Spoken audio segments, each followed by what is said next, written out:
¿Cómo ha estado esa semana?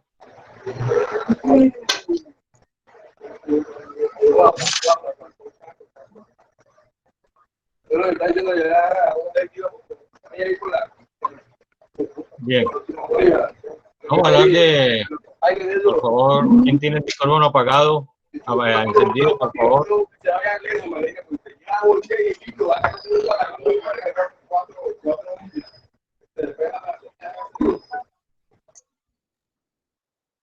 Bien.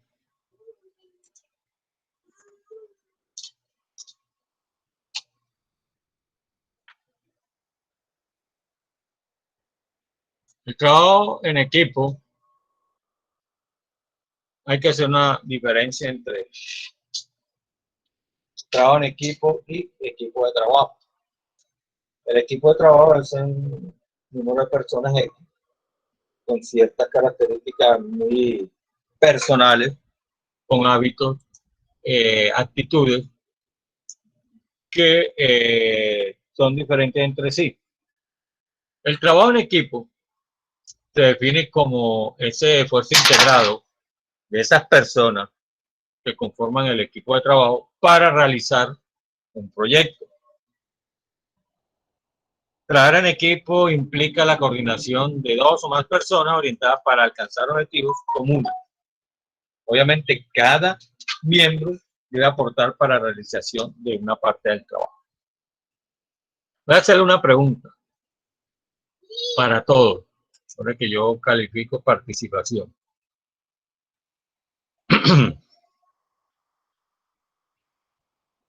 Cuando se hace un proyecto,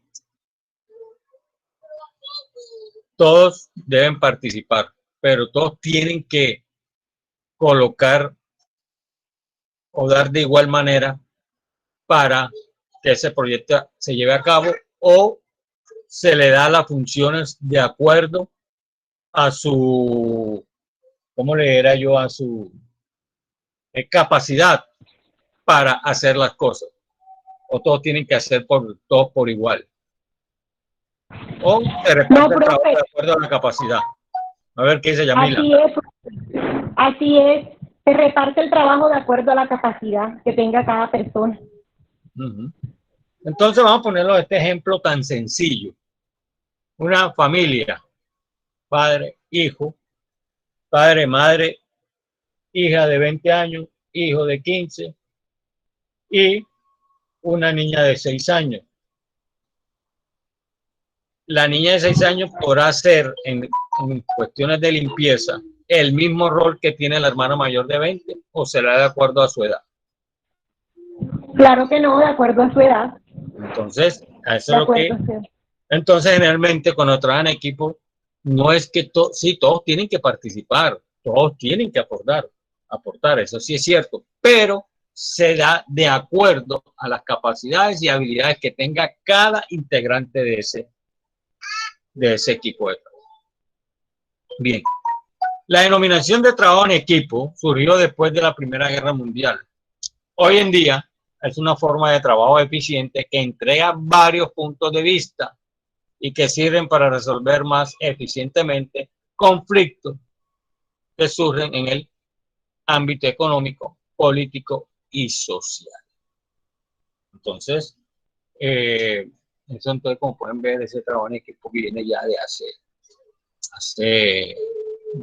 muchos años para desarrollar y llevar como proyectos que puedan resolver ciertos conflictos que se presenten en lo que anteriormente dije que era en lo económico, político y social. ¿Cuáles serían esas características de trabajar en equipo? Todos sabemos, y como les dije, todos tienen diferentes personalidades, ¿ya? Para llevar un proyecto, un objetivo. En este sentido, trabajar en equipo es un esfuerzo de todos, de los miembros del grupo. Aunque cada uno va a aportar de acuerdo a sus habilidades y conocimientos, pero todos tienen que hacerlo como un esfuerzo integral para conseguir esa meta o ese objetivo. Bien, Para que un trabajo en equipo sea real y eficiente, deben tenerse en cuenta algunos puntos que irían a ayudar a las características que entorpecen las dinámicas del grupo, pueden ser anuladas. Entonces, una de las principales características es la función. Cada miembro tiene un rol dentro de ese trabajo en equipo, o ese equipo de trabajo, para aportar, para poder conseguir, mediante el esfuerzo de todos, esa meta que se ha propuesto ese tipo de trabajo. Entonces, podemos hablar que trabajar en equipo es una forma de realizar proyectos o alcanzar metas específicas. En otras palabras, como cualquier otro proyecto, debe ser conocida de antemano, de antemano por todos los miembros que integran el grupo de trabajo. Mi pregunta es, otra pregunta, ¿por qué el proyecto debe ser conocido de antemano por todos los miembros del grupo? A ver. Jamie, te dice. Para Jamie, que, ¿qué dices? sí, porque es que en el proyecto, cuando todo el grupo está enterado de la información, de lo que se está trabajando en el proyecto, se pueden aportar ideas diferentes y cada quien puede aportar su punto de vista, se puede fortalecer el proyecto. ¿Qué más? A ver, ¿quién dice? ¿Quién ayuda a Jamie con eso? A ver, ¿qué más puede decir? A ver, ¿no es? Pero estoy viendo el libre albedrío, si no me tocará pasar lista. A ver, Carla, ¿qué dices tú? Ah, no está Carla. Sí, aquí estoy, profe. Ah, entonces no contesto. Ah, dime. ¿Por qué debe ser conocido antes del proyecto de antemano por todos los miembros del grupo? Profe, o sea, sí debe ser conocido por todos los que están ahí. O sea, todos tienen que participar de ese proyecto. ¿Y cómo participaría y no sabe? Entonces,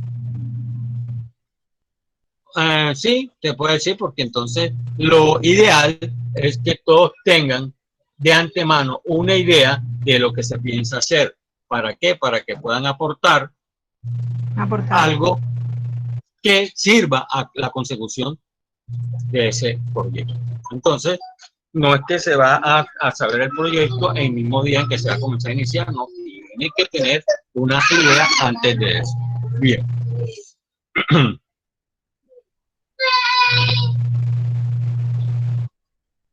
Dentro de ese, cuando se habla de la división de tareas, al empezar a estar en equipo se recomienda definir claramente esa tarea, es decir, de asignación para cada miembro del grupo.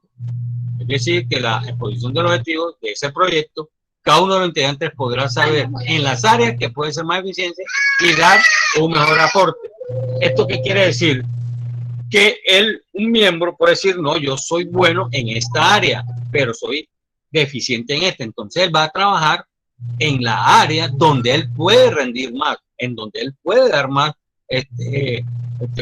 dar más ideas claras y específicas para la terminación de ese proyecto o cumplir con los objetivos del proyecto. Pero si lo colocan en una área que no conoce, obviamente no va a dar. Por eso, un ejemplo, si un trabajo y le digo, vamos a hacer una cartelera, uno dice, no, yo tengo pésima letra, pero soy bueno dibujando. ¿Ya? Otro dice, yo soy bueno coloreando esto, yo soy bueno para colocar la letra, yo soy bueno para darle como una ¿cómo es? Vida a esa cartelera. Entonces, todos aportan de acuerdo a su capacidad. Bien, normalmente cuando se hace un proyecto se debe tener un cronograma. ¿Ya? ¿Quién me puede decir qué es un cronograma? A ver, Ana Zavala, ¿está por ahí? No está. Sí, profe, aquí estoy. Bueno, para ti, ¿qué es un cronograma? ¿Cómo lo entiende usted como cronograma con sus palabras? No tiene que usar palabras científicas, sino que es lo que usted entiende. Claro. Pues cronograma es lo que uno proyecta que se va a realizar en determinado momento, o sea, el trabajo que va a hacer en el instante. No, yo voy a hacer esto cuando llegue, despachotar, por lo menos en mi trabajo acá, miro los pedidos que hay, los organizo, despacho la ruta. Pero eso es a nivel personal. A nivel personal. Pero yo lo quiero es a nivel grupal. ¿Cómo sería ese cronograma a nivel grupal? Bueno, es una lista de todos los elementos terminales de un proyecto con sus fechas previstas, desde que uno empieza hasta que uno vaya a terminar. Bien, bien, bien. A ver, señorita Lorena Cortia, ¿qué dice? No aporta sobre eso. ¿Qué es un cronograma para usted?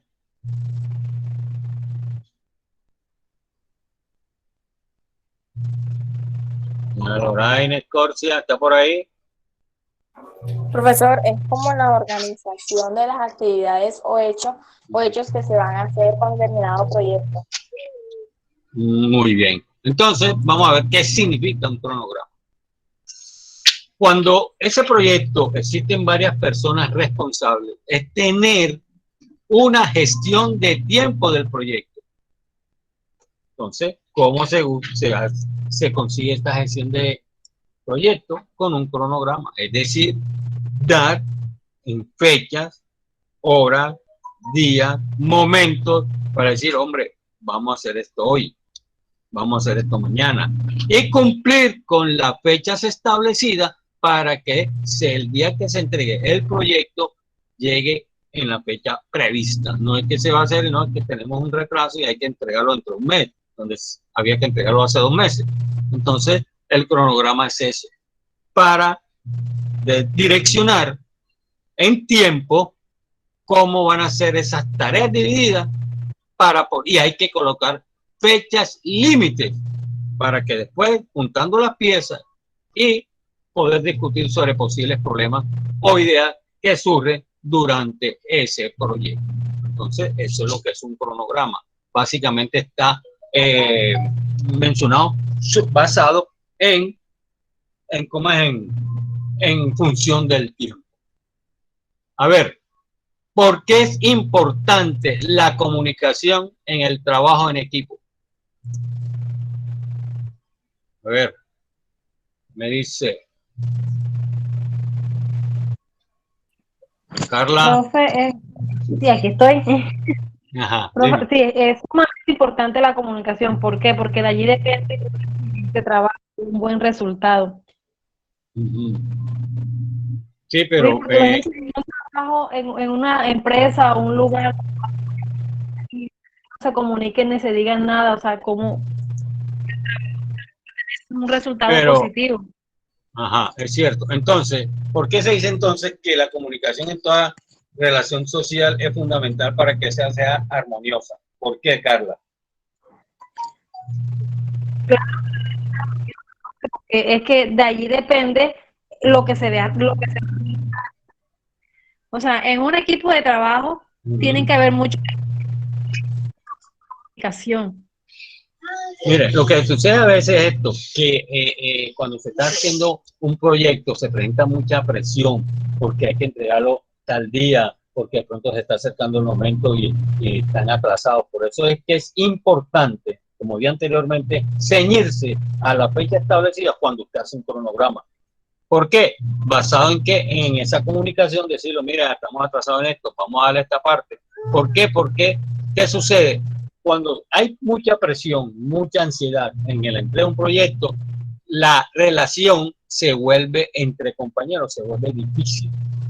Entonces es importante tener una buena comunicación para evitar esto. Bien, cuando se trabaja en equipo, los canales y formas de comunicación deben estar bien establecidos.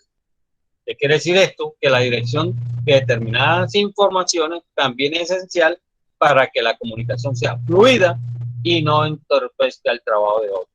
Entonces, a veces es difícil cuando un proyecto va dependiendo de cierta área. Si una área está atrasada, entonces ¿qué sucede? Que esa área se atrasa también y la otra más sigue atrasada. Entonces es importante que durante la comunicación en un trabajo en equipo sea lo más precisa posible para que no haya malos entendidos durante el proceso del proyecto.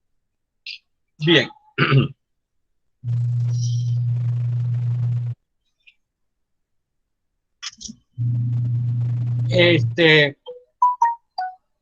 ¿Quién me puede decir cuál sería una ventaja de trabajar en equipo?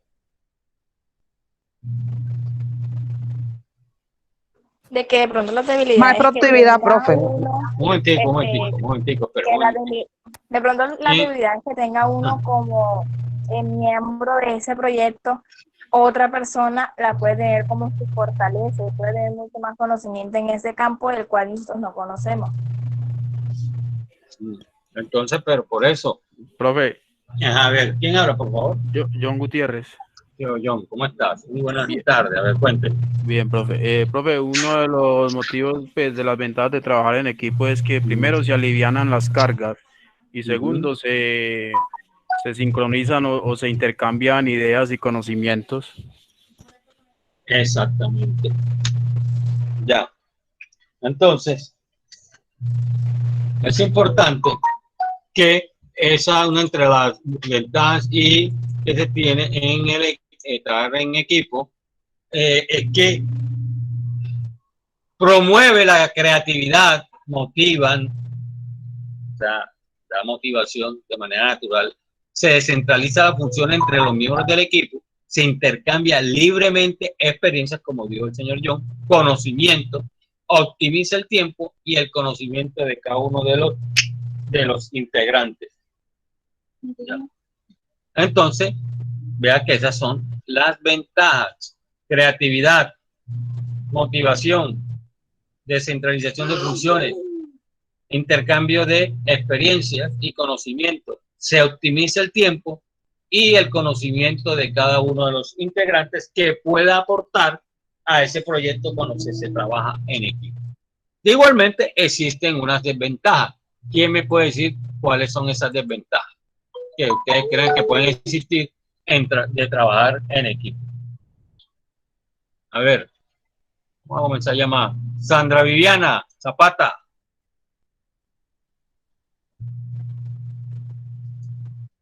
No está. Camila. Aquí estoy, profe. Bueno, a ver, ¿qué me dice? ¿Cuáles serían de esas desventajas de trabajar en equipo? Bueno, la desventaja de trabajar en equipo es que de pronto haya un choque entre los conocimientos de una persona y los de otra persona, poner de acuerdo. Compañero, disculpa, no se escucha bien. Hay muchos micrófonos abiertos. Ajá, sigue, por favor, ya. Ok, repito. Sigue. Que de pronto no pueden ponerse de acuerdo y por eso hayan de pronto choques o roces. Puede ser una desventaja de trabajo en equipo. Que de pronto los caracteres de cada persona. Cosas Muy bien. Exacto lo que dice. Alguien quiere imponer su manera de pensar o su manera de trabajar y por eso muchas veces hay choques y esas cosas. Bueno, igual como yo lo manejo en mis clases igualmente presenciales o virtuales, yo digo que el estudiante exponga su idea. ¿Por qué? Porque es que es lo mismo que traen el equipo, como dices tú, yo no pretendo que ustedes piensen igual que yo pienso. Yo le doy los apartes, los apuntes, las ideas y usted llega, hombre, estoy de acuerdo, no estoy de acuerdo y esto, ¿por qué razón? Eso es lo que sucede a veces con trabajar en equipo. Primero, la distracción entre los miembros del equipo. A veces existen conflictos, personalidades difíciles o a veces cuando se distribuye de manera injusta de tareas. ¿Qué quiere decir eso? Que de pronto recarguen a 2 o 3 personas de muchas tareas y otros no hagan nada o le pongan una tarea que es insignificante. Entonces comienza entonces la molestia y conflictos entre los miembros. Mira, pero ¿por qué él hace más y yo hago menos? O al viceversa, él está haciendo poco y yo estoy haciendo mucho. Entonces esa es una de las desventajas que existe en esa. La primera pregunta del día de hoy, para que me la envíen por WhatsApp, presten atención. En base a lo que acabo de decir con respecto a esos manejos de esos conflictos, ¿sí? ¿Cuál será? Es que le quería hacer saber que yo me toca trabajar y no me da tiempo de responder esas preguntas, las puedo responder mañana. No, sí, tranquilo, pero recuerden que esos comentarios se hacen por el chat interno. Ok, ¿Ya? gracias. De todas maneras, no se preocupe, no soy tan cuchilla en ese sentido. Después de que usted lo entregue, no hay problema. La primera pregunta es, estamos hablando sobre esas situaciones que se presentan en cuestiones de conflictos entre miembros por tener personalidad difícil o la distribución injusta de tareas. En base a eso, ¿cómo ustedes o qué mecanismo utilizaría cuando se presenta esta situación para mejorarla? ¿Ya? Cuando hay distracción entre los miembros del equipo, conflicto entre miembros, personalidades difíciles y distribución injusta de tareas. Entonces, ¿cuál sería su proceder para poder mejorar estas situaciones que se presentan de trabajar en equipo? ¿Ya? Entonces, usted tiene que anotar, no, yo haría esto y esto basado en esto. Entonces ya usted va a poner su punto de vista. Ya, eso tienen que entregarlo para los que puedan hoy hasta las 6 de la tarde. Bien. Lo importante en trabajar en equipo es que todos los integrantes sean responsables del proyecto. Segunda pregunta, en base a esto. ¿Qué sucede cuando los integrantes uno no es responsable con su participación en el proyecto? ¿Qué cree que puede pasar? ¿Y cómo aliviaría esa situación? Cuando un miembro no entregue a tiempo su parte o esa área del proyecto. Entonces ahí tenemos las dos preguntas con respecto a este tema. En conclusión, para poder trabajar en equipo se necesita buen nivel de coordinación, armonía, solidaridad, comprensión y esencialmente buenas relaciones entre los miembros del equipo. Entonces, eso es lo que básicamente exige trabajar en equipo. Obviamente que las funciones se tienen que dar de acuerdo a la capacidad y habilidades que tiene cada miembro de este equipo. Bien, ¿alguna pregunta, por favor, para entrar al un tema más largo, ya que tiene ya que ver con nosotros mismos, que se llama la autonomía personal? Ya, entonces, vamos a hablar o trazar una breve descripción de lo que considero yo que es autonomía, ¿ya? Que son fundamentales para poder hablar de este concepto. Primero, la autonomía, se puede decir que es la capacidad de las personas como tal que admite desarrollos variados que pueden condicionar fuertemente su ejercicio. ¿Qué quiere decir eso? Esto se hace que sea tan difícil afirmar de alguien que no tiene en absoluto autonomía como afirmar que tiene una autonomía máxima. La autonomía es tomar sus propias decisiones, cuando hablamos de autonomía personal. ¿Ya? Ahora, tener más o menos autonomía depende de factores, de condiciones internas y condiciones externas del sujeto. Entonces vamos a hablar de esas condiciones que puede tener el sujeto. Entre esas condiciones internas se destaca la racionalidad, ¿ya? La cual es una formulación que hace referencia a la acción racional, es decir, que está precedida de un proceso de singularización de los deseos o preferencias seguido de otro proceso de jerarquización de las mismas.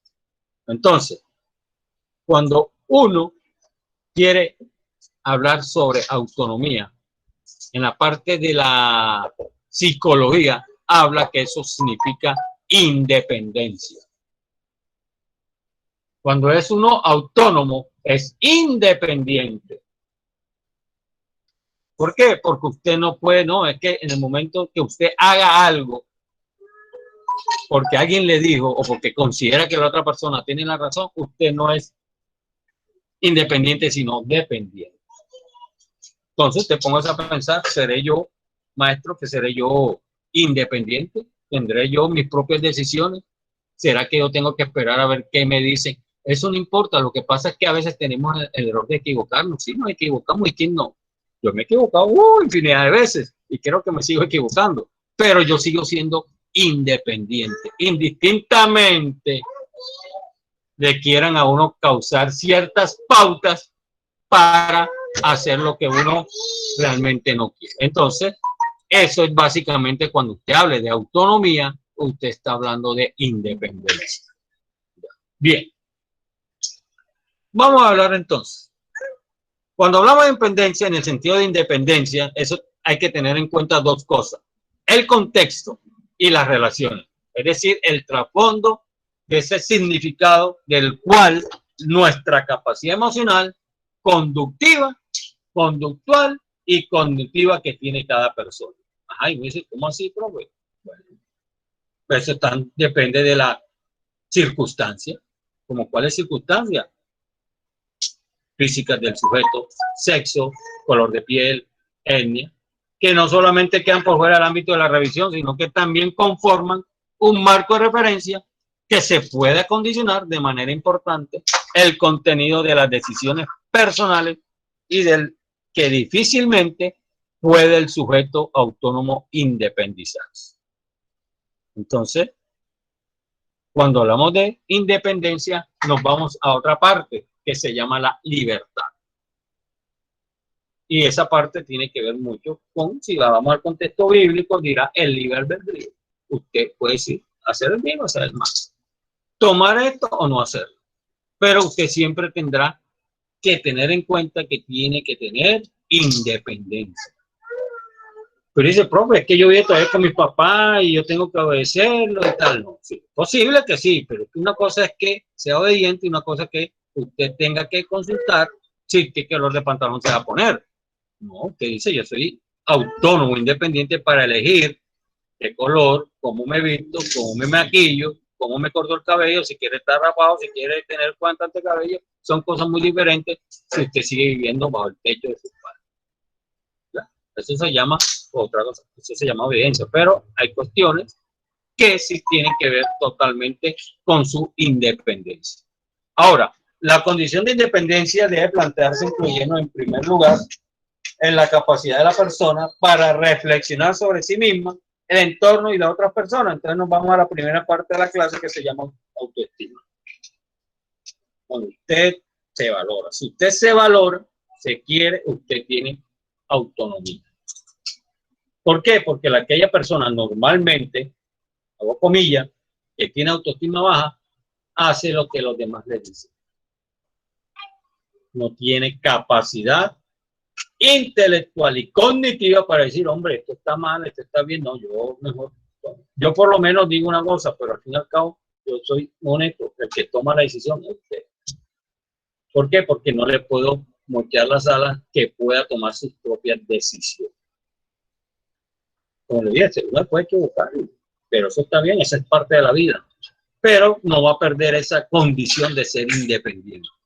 Bien, ahora, la condición de independencia también debe entenderse como la capacidad para tomar decisiones sobre la base de las propias preferencias, habida cuenta del reconocimiento directo o indirecto del entorno y de las relaciones que se presenten.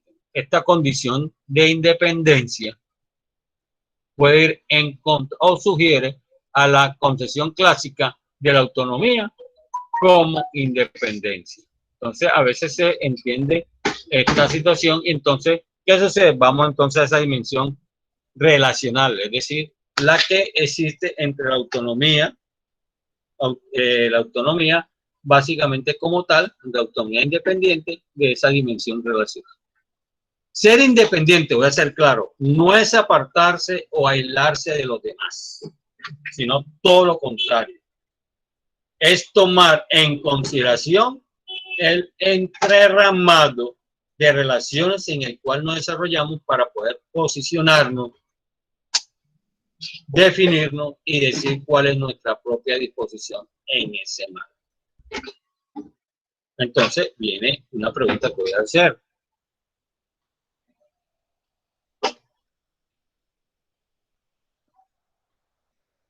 La pregunta es, escuchen bien, quienes no tienen ante sí una gama de opciones suficientemente importante, no están en condiciones de ejercer la autonomía.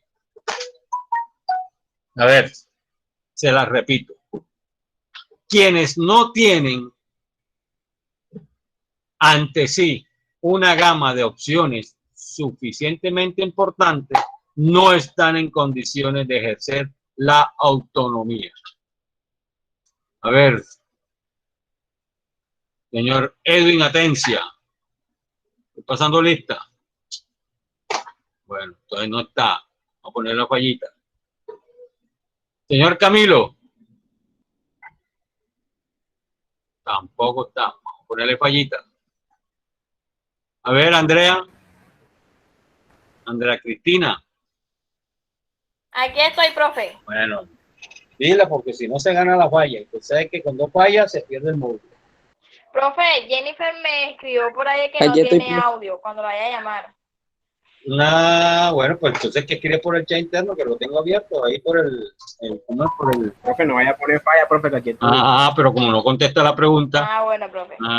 Entonces, a ver, Andrea Cristina. A ver, responde a la pregunta que le estaba haciendo. Te la repito, te la voy a reformular. Sí, quienes no tienen ante sí una gama de opciones suficientemente importantes, es decir, basada en la supervivencia, no están en condiciones de ejercer la autonomía. A ver, ¿por qué cree que no están en condiciones de ejercer la autonomía? Porque no, o sea, no tienen otras actividades que ejercer, o sea, están centrados en una sola. Entonces, al momento de dejar esa opción, esa actividad, lo que estén ejerciendo, no van a poder sobrevivir porque solo están atados a una sola cosa. En cambio, ya cuando una persona ejerce varias actividades o cosas así, ya puede como que dejar una para poder coger la otra, pero o sea, no soltar una sin coger la otra porque si no quedamos en el aire. Mira, lo que sucede es que si no... A ver, ¿quién va a participar?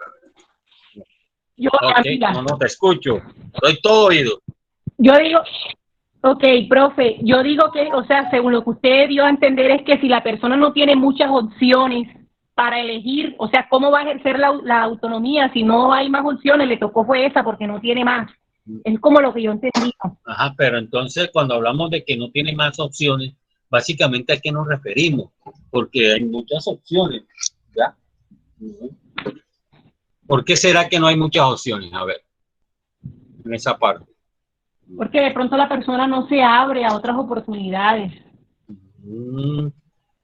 Primero le voy a decir... Solo se quedan centradas en ejercer una sola actividad o solo en aquel arte que le enseñan, o sea, solo se centran ahí, no se dan la oportunidad de aprender otras cosas. Exacto, y ¿sabe qué lo que sucede cuando esas opciones son insuficientes o inadecuadas? Que no sean ciertas condiciones para que la persona pueda expresarse. Es más, afectan la vida del sujeto. ¿Ya? ¿Por qué? Porque no reflejan las preferencias de la persona. ¿Cómo dice? En el momento de que esa actividad quede agotada o se ejerza un poco menos con todo eso de la tecnología, que ahora todo lo quieren hacer por medio de eso, esa persona va a quedar en el aire, porque no va a tener otra cosa, otro trabajo, otra actividad con la cual pueda sobrevivir. No tiene la facultad de ser independiente, no desarrolla esa facultad. Bien. Independencia. Vea lo que te puede decir. De pronto podemos hablar de ciertas personas versadas en el tema, como Black, como Nino, como esa concesión, la de verdad que es la concesión raciana, de Kant, la kantiana, en fin, también la de Nino, exacto. Podemos hablar de muchas cosas con respecto, pero entonces vamos a hacer, porque si no hablamos con puro gente versada en el tema, pues nosotros tenemos que tener algo de conocimiento con respecto a nuestra propia autonomía, porque de pronto usted dirá, profe, yo tengo autonomía, pero yo le pregunto a cualquiera de ustedes, ¿hasta qué punto usted tiene autonomía? Por lo menos, Andrea Cristina, ¿hasta qué punto tiene usted autonomía? ¿O siempre cree que tiene 100% autonomía sobre su vida? Bueno, no puedo decir que 100% autonomía porque yo no sé hacer absolutamente todas las actividades del mundo. Pero sí tengo bastante autonomía porque, bueno, estoy estudiando el auxiliar contable y tengo bastante conocimiento en el área práctica. Como ya muchos saben, tengo el negocio de lencería. Además de eso, o sea, cualquier negocio que me proponga, obviamente primero lo estudio y luego le voy, o sea, lo echo para adelante, por decirlo así, ya, en esa cuestión. También soy costurera. Qué bueno. Sí. Bueno, entonces vea que usted tiene muchas áreas, muchas opciones en las cuales puede expresarse y que tiene autonomía. Sin embargo, vea que usted ha dicho que no tiene autonomía 100%. Sí. Yo le pregunto, yo con 58 años, ¿usted cree que yo tengo autonomía al 100%? Sin conocerme, simplemente nos hemos tratado detrás del chat, detrás de una pantalla. ¿Usted cree que yo tengo autonomía al 100%? A ver, ¿qué opina tú, Andrea? O Yamila, o cualquiera de los compañeros. Bueno, al 100%, o sea, profesor, yo diría que al 100% no, porque, o sea, una persona, o sea, no, digo yo, pues acá, de que no sabría hacer absolutamente todas las actividades que existen en el mundo para ser 100% autónoma, porque para mí es eso, o sea, ser 100% autónoma es saber hacer todas las actividades que hay en el mundo. También, profe, digo yo, que ninguna persona es 100% autónomo, porque siempre vamos a depender también de alguien más. De tercero, aunque sepamos hacer muchas cosas, también pues, necesitamos depender de otras personas. Profe. La opinión de los demás, ¿verdad? A ver, ¿qué dice John? Profe, a ver. Hay que tener en cuenta que estamos hablando de autonomía personal. Yo veo que de pronto los compañeros están guiando por autonomía laboral, autonomía pues como en el margen social, en el rol social, pero con todo el respeto yo diría, el profe ya con 50 o incluso yo con 34, yo podría decir, hombre, después de los 18 años ya en lo legal soy un adulto, por tanto yo me podría considerar totalmente autónomo en mis decisiones, pues en lo personal. ¿Cierto? Entonces yo considero que tanto el profe creería que es una persona totalmente autónoma. Exactamente, entonces por eso le digo, pero a nivel personal, pero igual de todas maneras, no crea, yo de pronto uno, aunque no lo quiera, aunque uno no considera, a pesar de que tiene 34 años, uno siempre va a tener por lo menos que de pronto no depender de alguien, simplemente por lo menos ¿cómo era? Por lo menos, te lo voy a decir una cuestión. Profesor. A ver, dime. ¿Quién habla, por favor? Sandra Viviana. Sandra Zapata. Muy buenas tardes, Sandra. ¿Cómo estás? Buenas tardes, profe. Bueno, profe, yo pienso que no depende de que sea por otras personas, sino como por las circunstancias que le lleven a uno a si puede o no puede hacer totalmente lo que uno quiera hacer.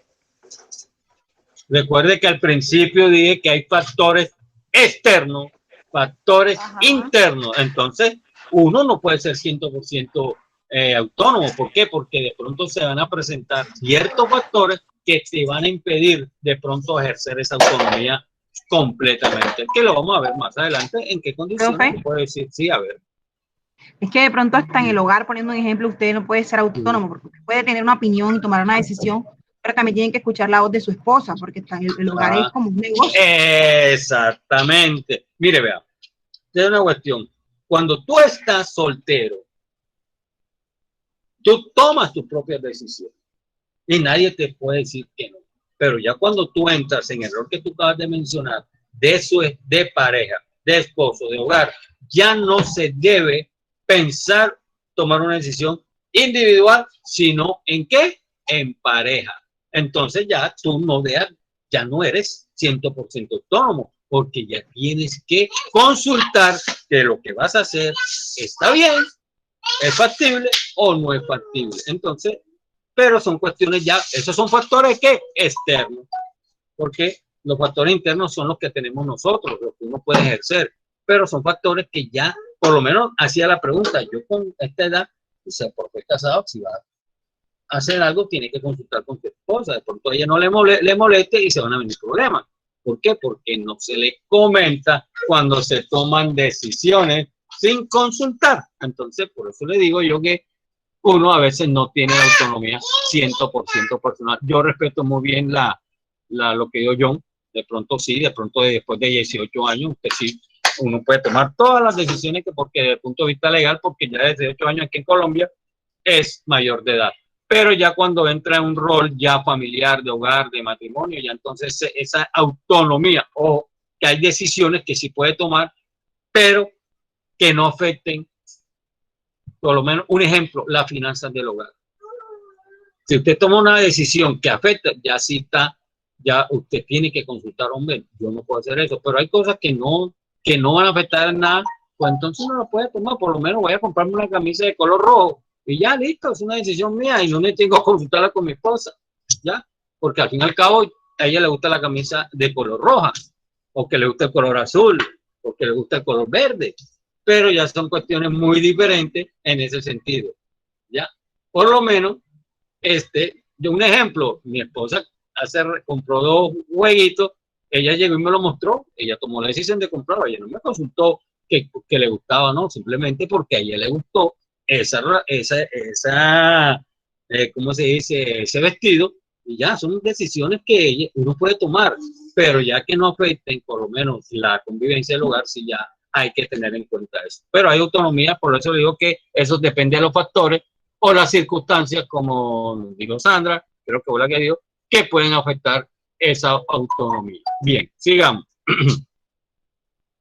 Ahora, la introducción de esas opciones o esas circunstancias que están en el ámbito del concepto tiene un significado muy importante en la medida que comporta el reconocimiento de que no se trata de una capacidad cuya presencia o no en el agente puede valorarse solo a partir de constatar que concurren las condiciones que antes identificamos como racionalidad e independencia en su sentido subjetivo o interno. Es decir, que al introducir las opciones como elementos de la autonomía, se está señalando que se trata de una capacidad cuyo ejercicio está en función de los estímulos, incentivos, situaciones, relaciones, el entorno en que usted se encuentra, que se debe enfrentar el agente. Entonces, las opciones se configuran a partir de todos aquellos factores que conforman el escenario de toma de decisiones de una persona. Entonces, ¿qué quiere decir eso? Que usted tiene las opciones, tiene las circunstancias, ve los factores, sean externos e internos, ¿ya? Los analiza, te muestra el escenario, como si usted tuviera un paisaje y usted dice, hombre, voy a tomar esta decisión. Porque ya usted evaluó los pros y los contras. Entonces, también hay que tener en cuenta, entonces ya vea que está viendo, por eso le digo anteriormente, que tenga la capacidad de expresarse. Si usted no tiene esas opciones, esas circunstancias, usted no puede tomar decisiones porque no sabe básicamente cómo reaccionar o cómo actuar frente a esas situaciones que se le presentan en su vida. Bien, las opciones de una persona adulta darán cuenta de la red de relaciones de la forma parte, así como de los ámbitos o contextos como la familiar, de amistad, social, laboral. Vean, entonces ya estamos metiendo lo que decía un momento nuestra compañera, que se está metiendo la parte laboral, la parte social, también nuestra amistad y por ende nuestra familia. Todo este entrerramado relacional y contextual que rodea a la gente tiene una dimensión objetiva y externa, observable, dicho en otras palabras, tiene un significado subjetivo que va a depender del tipo de inserción que se vincula al individuo con otras personas en su ámbito de referencia. Entonces, seguimos diciendo, no hay 100% de autonomía cuando ya se vinculan otros factores externos. Bien. Ahora, digamos, hay que establecer una situación que es la siguiente. En primer lugar, en la medida en que o la extensión mínima se debe verificar las tres condiciones que podemos señalar que son racionalidad, que tiene que ver con la razón, la independencia, que tiene que ver con mis propias decisiones. Ya, recuerden que el que no es independiente, el que no toma su propia, no es independiente.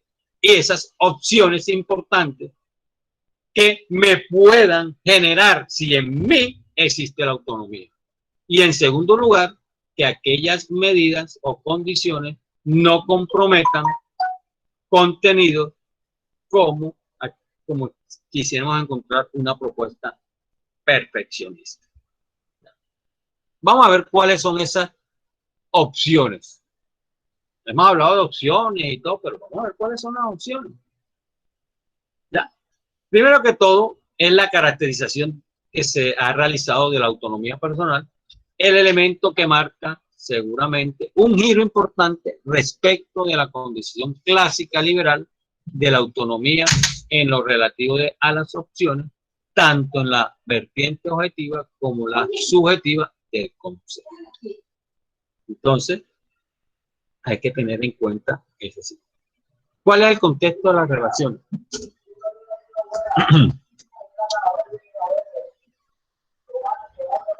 Annette Baer dice en un artículo muy citado por quienes en los últimos años han propuesto un concepto relacional de autonomía, afirma que las personas son esencialmente segundas personas. A ver qué quiso decir Annette con eso. Que uno es persona, pero a la vez somos segundas personas. A ver, señorita Angeli Álvarez, ¿está por ahí? Oye, ¿sabe, profe, por qué perdí el módulo? Por inasistencia. A ver, Angeli Álvarez, Jamie, John. Sí, profe, ¿me podría repetir la pregunta? Le repito la pregunta.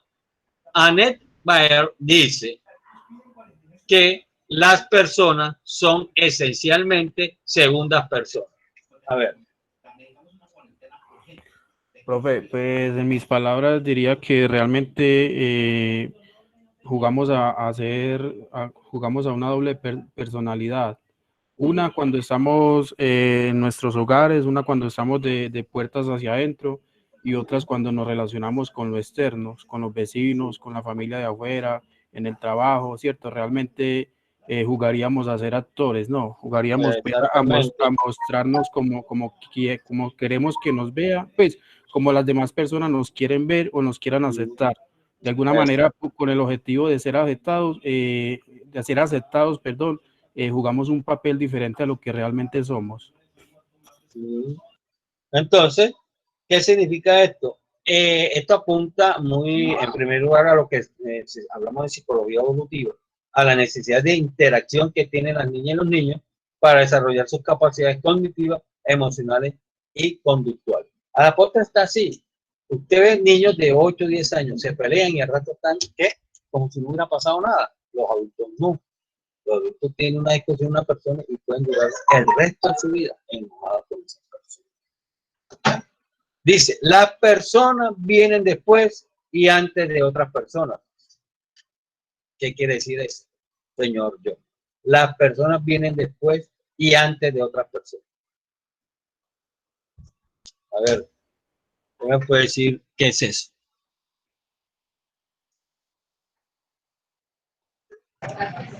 No sé, como una dependencia, ¿no? Usted dice que no, por eso las personas vienen después y antes de otras personas.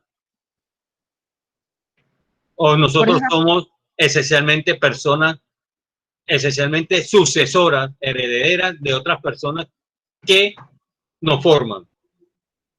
Por lo menos yo puedo ser un sucesor o heredor de las características como es, personales de mis padres, porque dice de que las personas son esencialmente sucesoras, herederas de otras personas quienes nos formaron y que cuidaron de nosotros. ¿Usted cree que eso puede ser o no puede ser? A ver. Claro, Sí. profe. A ver. Claro, A profe. ver. Sí. ¿Por qué? A ver. No sé si eso iría el qué, en la descendencia, en la crianza, en los primeros módulos, bueno, en las primeras clases de los valores, bueno, había otra cosa ahí que ya, de lo que nos inculcan, de lo que nos enseñan, la forma en que lo educaron, todo eso influye. Y de pronto usted puede tener algunas características de esa educación que le dieron, de esa influencia que estuvo en su vida, no sé. Sí, entonces, ¿qué es lo que sucede? Porque entonces uno nace porque uno hereda con los genes algunos rasgos de nuestros padres, nuestros abuelos, no solamente físicos, sino también en nuestra personalidad. Usted no dice, pero es que se parece igualito lo que decía el abuelo, o que decía, no le perdió nada al papá, no solamente en lo físico, no, sino también en la manera de qué, de ver las cosas y de expresarse. Bien, ahora, vamos a otro punto.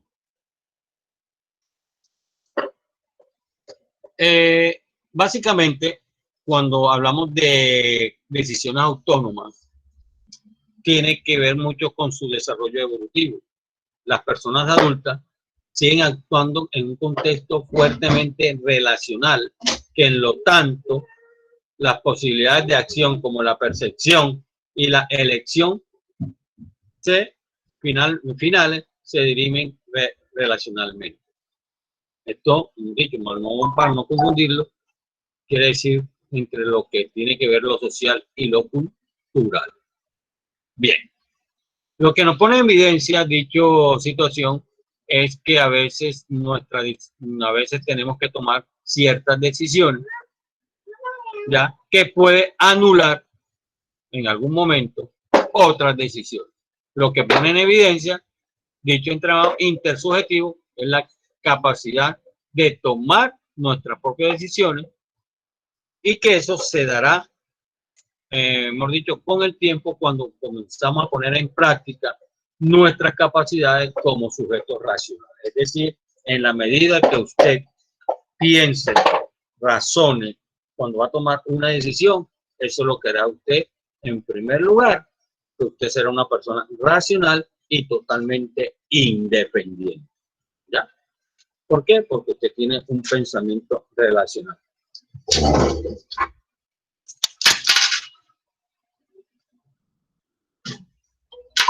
Bien. Ahora, en primer lugar, el sujeto racional construye su independencia, como ya se ha dicho, ya que tiene una fuerte distancia. Significa tomar una fuerte distancia y reubicar, según nuestra propia perspectiva y evaluación, los factores externos que en un momento dado pueda ordenar nuestras propias preferencias. Es decir, que mientras usted racionalice y piense bien esas opciones que se le presenten, usted puede tomar excelentes decisiones. Ahora, en segundo lugar, el sujeto racional debe sopesar las opciones que tiene a su alcance para poder actuar. Entonces, ya usted lo pensó, ya tomó la decisión, vamos a actuar. No es que usted actúe y después piense. No, primero hay que racionalizar, analizar y después actuar. ¿Ya? Entonces, eso es lo que tiene el marco de la de la que tiene que ver con la relación autonomía personal con la autonomía racional. Bien. Dicho marco relacional puede entenderse como una dimensión de que algunos autores lo estudian en términos de socialización. Un ejemplo que especifica un estudio que hizo el señor Meyer, quien antes de ocuparse de las posibilidades de la autonomía, él se interroga sobre la influencia de los factores sociales que ejercen sobre la psicología de los individuos. Entonces, tercera pregunta del día, o sea, para entregar. ¿De qué manera los factores sociales influyen de manera determinante en el individuo? Esa es la tercera pregunta. ¿De qué manera los factores sociales influyen de una manera determinante en los individuos? Bien. Al hablar de relaciones, entonces no nos referimos solamente, sino aunque también a las concretas relaciones que cada uno entabla a lo largo de su vida. ¿Con qué? Con las relaciones afectivas, las familiares, las conyugales, las fraternales, las amistosas, laborales, etcétera. Y podríamos seguir ahí mencionando. Sin duda, estas relaciones afectan fuertemente nuestra vida y van conformando de manera directa o indirecta las opciones que tenemos ante nosotros al momento de tomar decisiones importantes. Entonces, mira que esos factores, por eso yo le decía, cuando indistintamente seamos autónomos y tenemos independientes, a veces esos factores externos son los que nos dan las pautas después de que usted analice y comience a mirar con detenimiento que esos factores en qué momento lo están afectando y usted pueda tomar una decisión que puede ser acertada o desacertada. A veces dice, es que yo tomé una mala decisión. Esa manera de expresarse es totalmente equivocada. ¿Por qué? Porque cuando usted tomó la decisión, usted no sabía que no iba a hacer lo que usted esperaba. Simplemente tomó una decisión. Que los resultados que se dieron no eran los esperados, es otra cosa. ¿Ya? Por eso yo digo, no, tomé una decisión, bueno, y esa decisión no es lo que yo esperé, no resultó lo que yo esperaba, pero uno no sabía. A pesar de que usted de pronto analizó, sopesó, miró esto aquí, vio esos factores externos, cómo lo influían, y sin embargo tomó esa decisión que no fue la mejor que había hecho, o si no, sí fue la acertada, ¿no? Entonces, eso de decir, ¿no?, que tomar una mala decisión no existe. Usted toma simplemente una decisión y solamente de esa decisión es lo que van a usted recibir las cosas buenas o las cosas malas o unas consecuencias que usted no estaba esperando. Bien.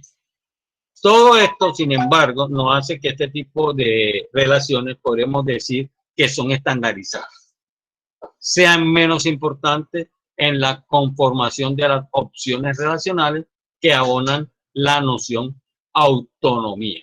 Por el contrario, estas relaciones predefinidas con las que contamos y presupuestamos nos pueden llevar a tomar nuestras acciones, ejercer un condicionamiento importante. Bien. En síntesis, ya, para ver más o menos esto, dice, o para dar ya una conclusión, dice que nos hemos centrado en la reformulación de las condiciones para la autonomía, racionalidad, independencia relacional, contextual y opciones relacionales revelantes o importantes. Entonces, podemos decir que si es bien cierto que se ha sostenido sobre el papel de las oportunidades y las opciones para el ejercicio de la autonomía, los cambios que se producen en los aspectos contextuales y relacionales jugarán un papel central en la reconfiguración de las opciones. Y regresamos. Las opciones tienen que ver mucho con la autonomía. La autonomía personal tiene que ver con nuestra libertad. Entonces, ¿cómo perdemos nosotros una autonomía?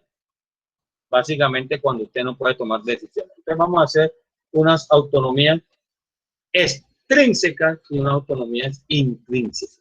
Las extrínsecas es cuando usted no puede desarrollar su capacidad de autonomía, por lo menos cuando lo están presionando, es decir, lo están chantajeando. ¿Ya? Usted dice, se ve de manos atadas, no, usted no puede hacer eso porque yo sé eso. Y si usted hace eso, yo lo saco a la luz. Entonces, tiene que quedarse quieto. Y los factores internos, más que todo, tienen que ver cuando hay una persona, por lo menos, un ejemplo, una persona con síndrome de Down, o una persona que por su capacidad mental no pueda tomar decisiones. Entonces son ya casos muy puntuales, que no tienen que ver con los factores anteriormente que les mencioné. Simplemente ya son cuestiones que evitan bajo cualquier contexto que esa persona no puede tomar decisiones.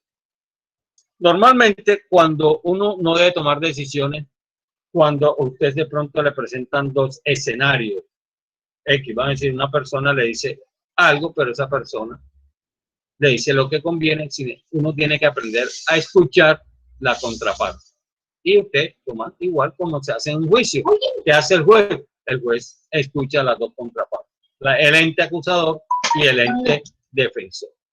Es lo mismo. Entonces, también una de las partes que uno, para configurar y tomar una decisión acertada, tiene que ver totalmente el escenario en el cual se está desenvolviendo esa circunstancia y analizar de manera muy racional si realmente la decisión que usted va a tomar es la correcta o que por ende no tiene totalmente la certeza de que pueda tener unas situaciones positivas ante esa decisión que tome. Bien. Entonces, esta es la segunda parte de la clase de hoy. Nos vamos para una tercera y última que tiene que ver con el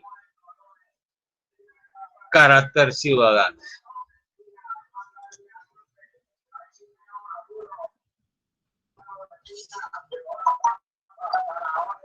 A ver, Jamie, ¿qué es para usted tener carácter ciudadano?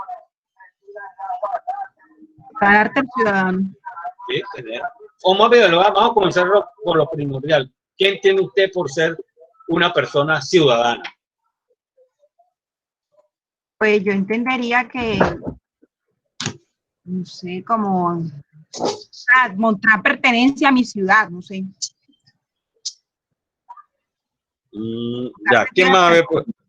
Profe, un ciudadano pues es un individuo que tiene, por el simple hecho de ser ciudadano, tiene derecho a todos los beneficios que debe garantizar el gobierno, ya sea derecho a la salud, derecho al empleo, derecho a la familia.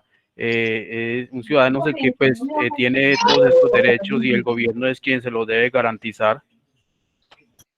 Esa es aquella persona que vela por los derechos del ciudadano, del pueblo, el que tiene el carácter de apoyar, de liderar, sin ninguna causa, no, ¿sí me entiendes? Así como los líderes políticos. Okay. Así también, ¿no? Ok, entonces, ¿qué me puede decir que es un ciudadano mediático?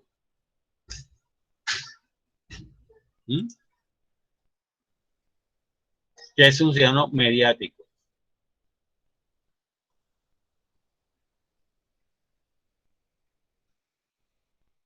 A ver.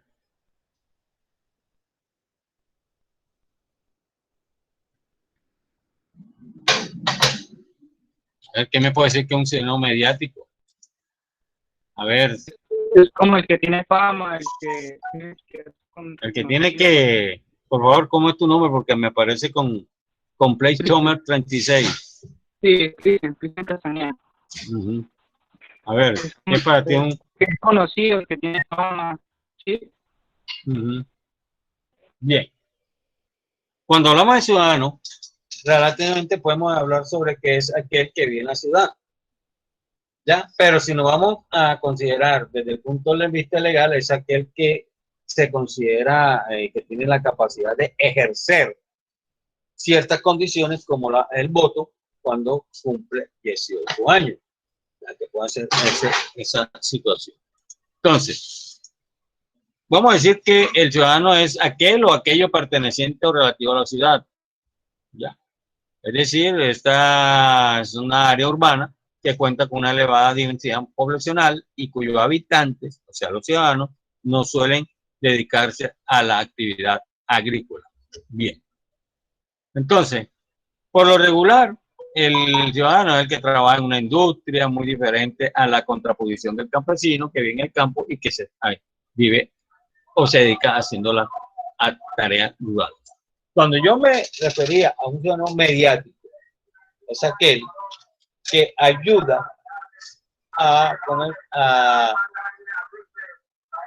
como básicamente aquellas personas más vulnerables a cumplir con o que tengan ciertas características y que se dedica a que ellos estén bien. Ese es un ciudadano mediático, es decir, que ayuda a las personas pobres y vulnerables. O sea, pelea por los derechos de esas personas. Bien. Normalmente, el ciudadano se puede considerar aquel que ejerce los derechos que tiene cada uno de los habitantes que se presentan, ¿ya?, en una ciudad. También eso implica que debe tener o debe respetar una serie de deberes y obligaciones. Entonces no crea que solamente el ciudadano debe ejercer sus derechos, sí, también tiene que cumplir con una serie de obligaciones. Es más, el ser ciudadano contribuye al desarrollo de la identidad y el sentido de pertenencia en una comunidad. La persona debe ejercer su ciudadanía exigiendo respeto por sus derechos y a su vez cumpliendo con sus obligaciones. Yo quiero hacerle una pregunta en especial por lo menos que no ha contado, a la señorita Lorena Inen, si está ahí, o si no, Andreina Cristina. Usted como ciudadana, usted puede hacer lo que usted quiera, ¿sí o no? A ver, Andrea. Pues no, profe. ¿Por qué? A ver. Profesor, porque, o sea, sí, yo soy ciudadana, pero por ser ciudadana no voy a destruir un parque o algún espacio público porque yo soy ciudadana. O sea, que no puedo hacer lo que yo quiero. Y si yo te dijera que eso sí lo puedes hacer, tú puedes hacer todo lo que tú quieras, pero con una condición, que usted no puede vulnerar los derechos de los demás. No. Lo que pasa es esto. Mire, vea, lo que pasa es esto, cuando yo digo y me refiero que yo puedo hacer lo que quiera, es porque nos vamos a decir esto, yo puedo llegar y hacer esto, pero primero que no tenga problemas desde el punto de vista legal y segundo, que no vulnere los derechos de los demás. Al ser ciudadano uno debe cumplir las leyes y respetar el espacio público y a los demás. Eso es lo que yo estoy diciendo. Entonces, si yo puedo hacer lo que quiera con esa condición, respetar las leyes y no alterar el orden y tampoco afectar a terceros, pero yo puedo hacer. A mí, ¿qué me dice que yo sí quiero poner música en mi apartamento a alto volumen? ¿Qué me va a decir que no? No, yo no le puedo decir nada porque usted está en su casa. Pero entonces, y soy ciudadano, pero ¿en qué lo afecta? Sí. Entonces eso sí, que había que entonces que si hay dentro de una cláusula de un edificio, que el alto volumen no debe afectar la tranquilidad de los vecinos, yo tengo que mantener ese bajo volumen porque estoy incumpliendo algo que está establecido de hecho. Entonces, pero yo lo puedo hacer.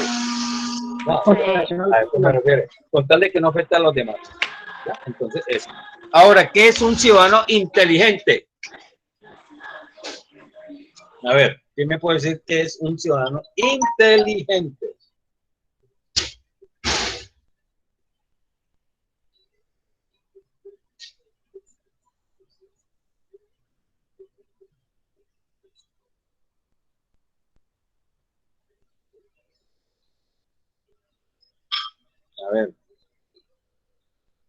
No sé, digo yo que ese ciudadano que apoya para el desarrollo que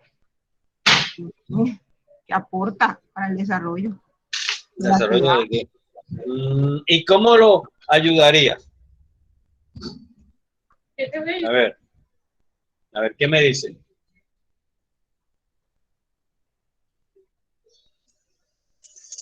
A ver. Teniendo conciencia ciudadana, profesor. Y la conciencia ciudadana es cuidar, como usted decía, nos contaba una anécdota de su hija cuando usted iba a tirar la botella. Entonces hay que crear conciencia ciudadana, cuidar los parques. Exactamente. Pero resulta que el ciudadano inteligente es aquel que usa las TIC. ¿Quién me puede decir qué son las TIC? No me van a decir que no sabe qué son las TIC. No, que son jóvenes. Yo la verdad no sé. No, de verdad, no. Sandra, no tengo claro, pero que son las cuando uno tiene las habilidades de manejar las herramientas como es de sistema, o sea, el computador. Exactamente, eso significa tecnología en las comunicaciones. Entonces, el TIC significa eso. El ciudadano inteligente utiliza las redes sociales para crear ¿qué? Conciencia ¿qué? Ciudadana. No solamente ir, sino que usa las redes para hacer eso. El ciudadano inteligente, ustedes ya sabemos que es un ciudadano mediático y que es un ciudadano inteligente. Es aquel que usa las herramientas, perdón, que son las TIC. ¿Ya? Tecnología en la información y comunicación, para que no se lo olviden. En ese caso son el internet, las redes sociales, WhatsApp, Twitter, todas esas cuestiones que hoy los jóvenes y algunos adultos por sus condiciones de trabajo manejan o utilizan. Entonces eso es lo que es un ciudadano inteligente, que usa la tecnología de la información y la comunicación para crear conciencia ciudadana. ¿Ya? Entonces ya tenemos otro término que desde pronto desconocía. Bien, ¿qué es un buen ciudadano? Ya. Yo le hago una pregunta. Los ciudadanos hay ciudadanos que son solamente críticos, que solamente sirven para hacer señalamientos, pero no sirven para actuar. El buen ciudadano es aquel que ayuda a construir una comunidad basada en los principios de respeto y solidaridad. Es el esfuerzo individual que, a pesar de las consecuencias inmediatas, él sigue haciendo el bien, con la esperanza de contagiar al propio entorno y potencializar fuerzas renovadoras que tantas veces ha probado ser nuestro recurso más valioso. Bien, entonces eso es lo que es un buen ciudadano. Aquel que no solamente critica y no hace nada, sino que critica y actúa. Esto está mal hecho, vamos a hacerlo. Es el buen ciudadano. ¿Ya? Entonces, viene y le va a hacer una pregunta. ¿Ya? Que usted haya vivido de su experiencia.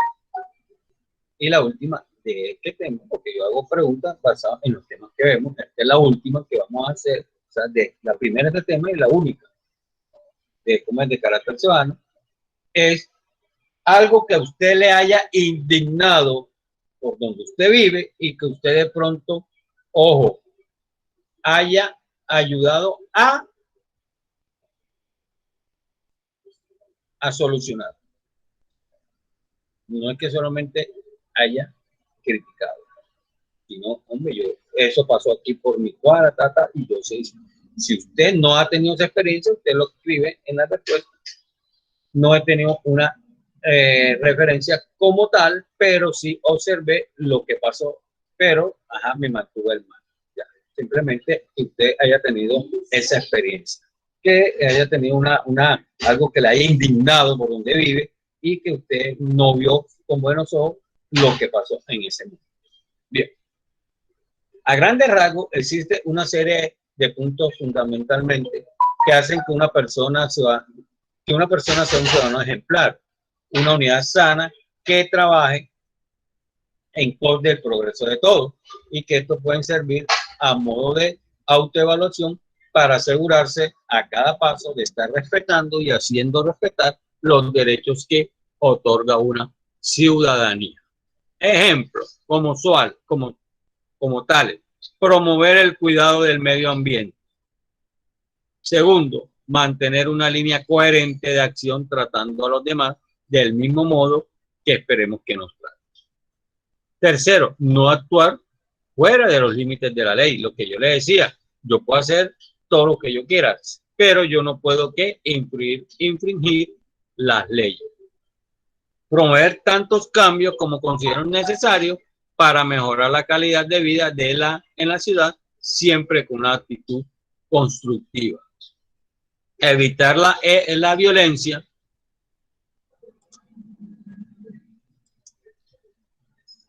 Evitar la violencia siempre que sea posible, anteponiendo el diálogo como medio de resolución de conflictos.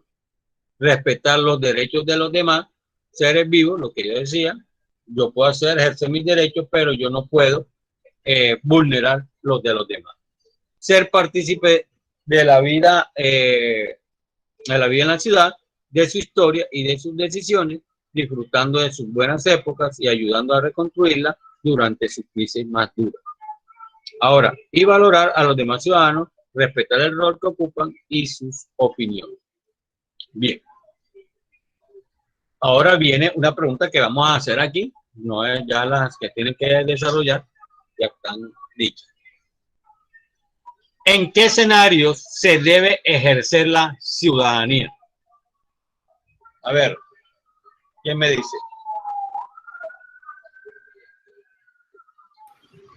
En la calle y en todos lados, digo yo, pues.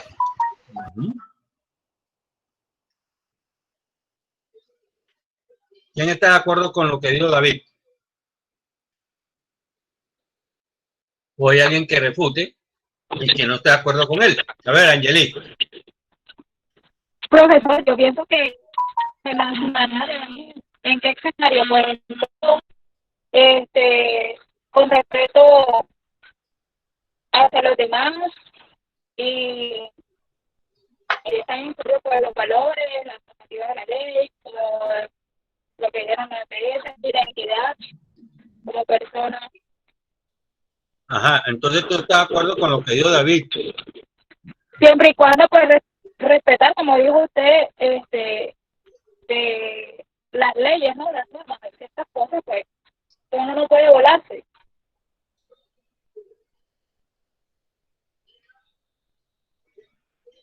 Bueno, la ciudadanía debe hacerse en todos los ámbitos, en todos momentos, ¿ya?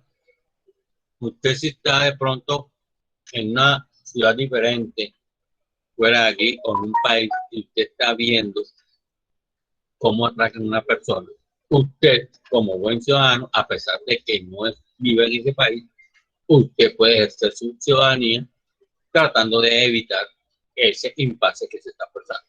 Entonces, uno puede aplicar la ciudadanía en todos los áreas y en todos los ámbitos que se presentan. Entonces, eso no tiene nada que ver si usted está aquí y como está allá en otro país, entonces tiene que quedarse cruzado de brazos mientras están cometiendo ese acto ilícito. Bien, cabe mencionar que ser ciudadano no implica ser oriundo de un lugar, lo que yo le estoy diciendo, sino que responde a dos factores fundamentales, a la documentación y la identidad. Ante la ley, una persona debe reunir una serie de requisitos para ser considerada ciudadana, entre los que se encuentra la descendencia directa o indirecta de otros ciudadanos, con diferentes limitaciones en cada país. Entonces, vea, con diferentes limitaciones en cada país, entonces usted puede ejercer su ciudadanía dependiendo ciertas culturas, porque de pronto haga algo que de pronto en ciertas culturas no es permitido. Pero existe asimismo un sentimiento en cada uno que representa su lazo con un territorio y esto también está dentro de la situación legal. Sin embargo, los puntos recién expuestos deben ser entendidos como la base de la buena convivencia con el resto de los seres vivos. independientemente de su procedencia y de la nuestra, considerando que todos somos ciudadanos del mundo y que no solamente corresponde a un espacio minúsculo en él. Entonces, yo por eso decía que uno puede hacer su ciudadanía en otro país, indistintamente usted no viva allá. Pero eso sí, con unas limitaciones que imponga la ley y la cultura de ese país donde usted de pronto quiera ejercer su ciudadanía. Bueno, chicos, ¿alguna pregunta con respecto a los temas? ¿Alguna pregunta con respecto a las preguntas que le hice para desarrollar antes de las 6 de la tarde? Hola, profe. ¿La escucho? Esas preguntas se las puedo enviar mañana o es necesario que sea hoy. Si tiene una excusa valedera, sí. Pues trabajo, profe, y me dieron este tiempecito aquí. Ah, bueno, entonces, con mucho gusto yo te colaboro viéndomela que me la envíe antes de las 6 de la tarde. Ya. Profe, mi nombre es Ana, profe.